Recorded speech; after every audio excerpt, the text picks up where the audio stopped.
బిర్సాముండా అటువంటి మహానుభావుని యొక్క కార్యక్రమం చేస్తా ఉన్నాం. ఇటు కార్యక్రమాన్ని ఉద్దేశించి కవి పండితుడు బోరోజు గిరిరాజ్యాన్ని మాట్లాడవలసిందిగా సాధారణంగా విజ్ఞప్తి చేస్తా ఉన్నాం.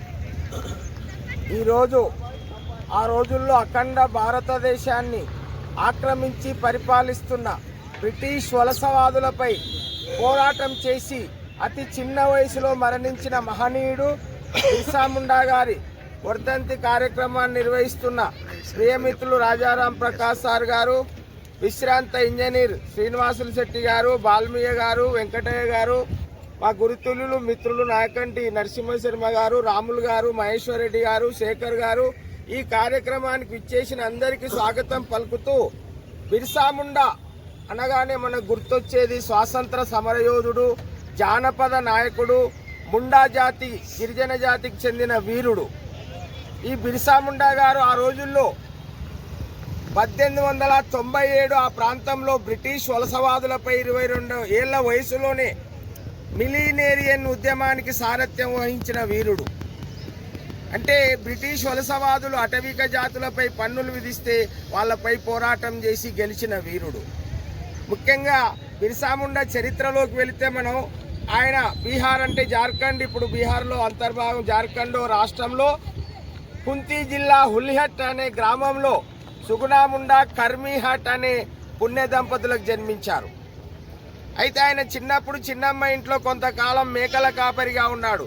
తర్వాత మేనమామ ఇంట్లో ఆ రోజుల్లో మిషనరీ స్కూల్లో చదివి విదేశీ చరిత్రలు, భారతదేశ భౌగోళిక చరిత్ర అన్నీ అవగతం చేసుకొని ఆ రోజుల్లో అటవిక జాతులను ముండా గిరిజనులను ఏకం చేస్తూ ఈ అటవిక ఉత్పత్తులపైన, భూములపైన పన్నులు వేస్తున్న బ్రిటిష్ వలసవాదులపై మీరెవరు మా పైన పన్నేయడానికి వాళ్ళని ఎదిరించారు. సర్దారీ ఉద్యమం అప్పటికే నడుస్తుంది. ఆ ఉద్యమానికి సారథ్యం వహించాడు.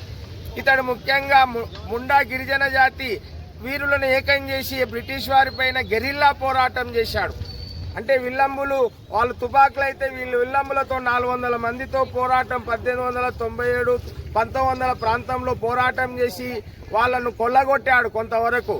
అయితే ఇది సహించని వీడుంటే ఎప్పుడైనా మాకు ప్రమాదమే ఈ బిర్సాముండా అని వాళ్ళు ఆ విధంగా భావించి ఈ బిర్సాముండాను ఎట్లన్నా చంపాలి. జంపా కోయిల్ అనే అటవిక ప్రాంతంలో ఆయనను నిర్బంధించి, ఆయన పుట్టింది 1875 నవంబర్ 15, మళ్ళీ 25 ఏళ్ల వయసు 1900 సంవత్సరం జూన్ 9న ఆయనను నిర్బంధించి జార్ఖండ్లో అక్కడ జహారీబాగ్ జైల్లో నిర్బంధించి విషప్రయోగం ఇచ్చి మలేరియా అని చెప్తారు. ఈ విధంగా అటువంటి మహావీరుణ్ణి చంపి భారతదేశ స్వాతంత్రానికి వాళ్ళు తీరని అన్యాయం, అప్పట్లోనే స్వాతంత్రం వచ్చేదేమో అనిపిస్తుంది. అంతటి గొప్ప వీరుడు బిర్సాముండా గారు.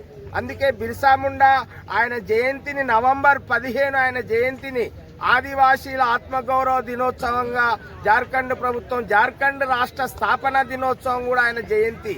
అందుకే పార్లమెంట్లో కూడా అతి చిన్న వయసులో మరణించిన బిర్సాముండా గారి తైలవర్ణ చిత్రాన్ని ఇప్పటికీ పార్లమెంట్ సెంట్రల్ హాల్లో ఉంది. భారత ప్రభుత్వం 1988లో ఆయన పేరున పోస్టల్ స్టాంపును విడుదల చేసి గౌరవించింది. అంతేకాకుండా జార్ఖండ్ రాష్ట్ర రాజధాని రాంచీ విమానాశ్రయానికి బిర్సాముండా విమానాశ్రయం అని, యూనివర్సిటీకి రాంచీ యూనివర్సిటీ, బిర్సాముండా యూనివర్సిటీలని ఇట్లా పెట్టారు.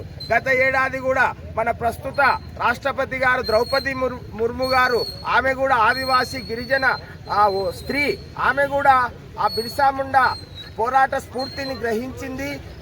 ఈ సందర్భంగా ఆమె ఏం చేసిందంటే గత సంవత్సరం నవంబర్ వారి జయంతి సందర్భంగా, అంటే జార్ఖండ్కు 70 కిలోమీటర్ల దూరంలో ఉన్న ఆ ఉల్హట్ ఆయన సొంత ఊరికి వెళ్ళి ఆయన విగ్రహానికి కూడా నివాళులర్పిస్తే అక్కడ ఉన్న గిరిజనులంతా ఆనందం పట్టలేదు.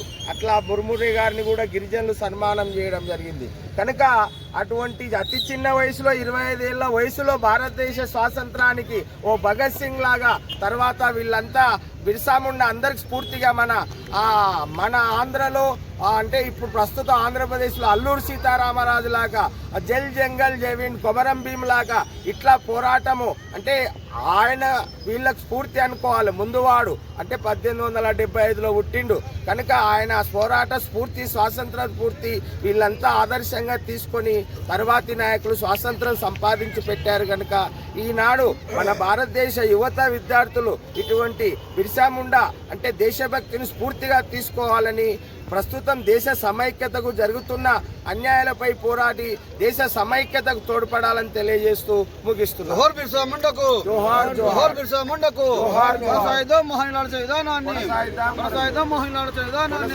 జై భారత్, జై హింద్, జై భీమ్.